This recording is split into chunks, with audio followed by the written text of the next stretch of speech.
Undu uyu waigitwo keheri-ini kuri mwaka wa 2011 kuria thirikari yari na itanya ria gwaka kiharo kia ndege mwena wa Nakuru. Gukiri uguo Ngavana wa kaunti ino Lee Kinyanjui ni oritie ruhonge rwa waki na ukuria wa matauni ruhuthire mugunda uyu waki-ini wa nyumba cia Raithi tabarira-ini iria ikoretwo igithie na mbere icigo-ini itiganite. Ndio tukaongea together with your area MC Kajwang na pia MC wa areas around.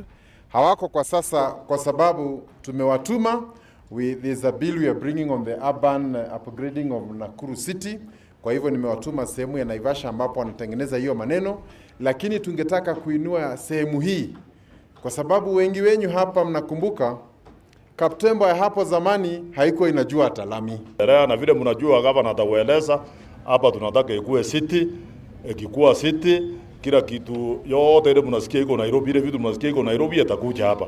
Kwa hivyo hapa sisi tu support governor mpaka hapa ikuwe city. Simekubaliana namna hiyo?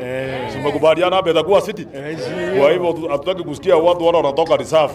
Unajua kwa watu wanatoka reserve huku, members wengine kutoka huku reserve wanatuambia ati hawataki city ya kuja hapa. Si lazima city ikuwe. Hamwe na uguo Kinyanjui ni ikitie hoya kuri thirikari ihe mbeũ njĩthĩ kuma mwena ũyũ mawĩra hĩndĩ ya waki wa nyũmba ici. Thirikari ino ya Nakuru nĩ ĩtanyĩtwo kwambĩka waki wa thoko itiganĩte gũkũ Nakuru, kũrĩa ĩtanyĩtwo kwambĩrĩria na waki wa thoko ya thamaki mwena wa Naivasha. Handũ-inĩ ha Kameme TV, mohoro gĩtaũ njĩtagwo Maina wa Mwangi.